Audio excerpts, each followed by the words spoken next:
मातृभूमि न्यूज, मातृभूमि की आवाज मातृभूमि के लिए। ખોટી પેઢીઓ દ્વારા મોટા પાયે ટેક્સ ક્રેડિટ મેળવી સરકારને કરોડો રૂપિયાનું આર્થિક નુકસાન કરવાના કેસમાં મુખ્ય આરોપી ઝડપાયો છે। પોલીસે આરોપીને અટક કરીને 4 દિવસના રિમાન્ડ મેળવ્યા છે। જતીન રસિકભાઈ બારૈયાએ શાહ એન્ટરપ્રાઇઝ અને કેતર એન્ટરપ્રાઇઝ નામની ખોટી પેઢીઓનું રજીસ્ટ્રેશન કરાવ્યું હતું। આ પેઢીઓના ખોટા લોગિન આઈડી અને પાસવર્ડ કમિશન પર અન્ય વ્યક્તિઓને વેચી દેવામાં આવ્યા હતા। પેઢીના નામે કરોડો રૂપિયાનું ગેરકાયદેસર બિલિંગ કરવામાં આવ્યું, જેમાં આશરે 9.95 કરોડના વેપારની હેરાફેરી કરીને 1.68 કરોડ જેટલું ટેક્સ ક્રેડિટ મેળવવામાં આવ્યું હતું।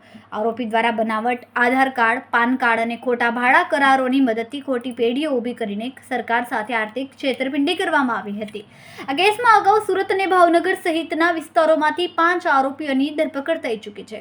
ખોટી પેઢીઓના મામલે પકડાયેલા આરોપી જતીન રસિકભાઈ બારૈયાને ભાવનગરમાંથી ઝડપી પાડીને નામદાર કોર્ટમાં રજૂ કરવામાં આવ્યો હતો, જ્યાં 4 દિવસના પોલીસ કસ્ટડી રિમાન્ડ મંજૂર કરાયા છે। ખોટી પેઢીઓના લોગિન આઈડી અને પાસવર્ડ એકત્ર કરીને કમિશન પર અન્ય લોકોને વેચી દેતા હતા। ખૂબ જ ટૂંકા સમયમાં માતૃભૂમિ ન્યૂઝ ઓટીટી પ્લેટફોર્મ અને મેગા સિટીમાં કેબલ નેટવર્ક સાથે જોડાઈ જશે, તો જોતા રહો માતૃભૂમિ ન્યૂઝ।